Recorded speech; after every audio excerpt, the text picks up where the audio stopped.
crainte de l'Éternel est le commencement de la sagesse. Voilà, tous ceux qui aiment la sagesse, tous ceux qui aimeraient devenir sages, il faut entendre cette parole qui parle de Dieu, qui parle de crainte ou de respect en tout cas. Respecter Dieu, l'honorer, le craindre, croire qu'il existe, c'est le principe premier de la sagesse. Aujourd'hui, en fait, quand on veut avoir une parole sage, on demande à qui? Aux philosophes, peut-être aux savants.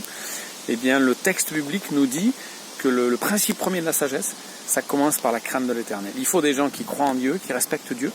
Et du coup, leur sagesse est bien orientée, leur motivation est bonne. Souvent, sinon, on veut devenir sage, pourquoi? Pour réussir dans la vie, pour avoir du succès. Et on oublie qu'en fait, le principe premier de la sagesse, la motivation première, c'est plaire à Dieu. Et quand on est dans cette motivation-là, alors on est sur le bon chemin. Et ensuite, le texte biblique va nous aider à être sages. Quand on commence à lire le texte biblique, quand on lit les enseignements de Jésus, on commence sans s'en rendre compte et sans le savoir à être animé d'une grande sagesse, c'est-à-dire à prendre les bonnes décisions. On fait évidemment des bêtises, mais on peut prendre de bonnes décisions, on va savoir distinguer ce qui est le bien et le mal, et dans des choses très pratiques. La Bible, c'est très pratique. Vous lisez le livre des Proverbes, c'est le livre de la sagesse, c'est ce livre-là qui dit la crainte de l'Éternel, c'est le commencement de la sagesse.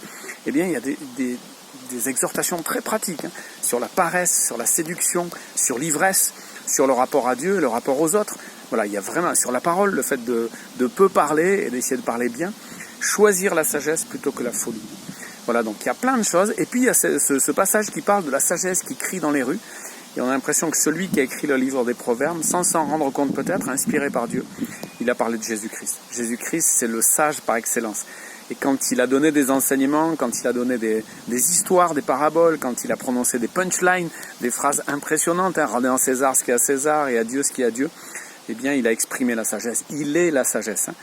Et recevoir la sagesse, trouver la sagesse, c'est trouver le Christ. Et c'est recevoir ses paroles.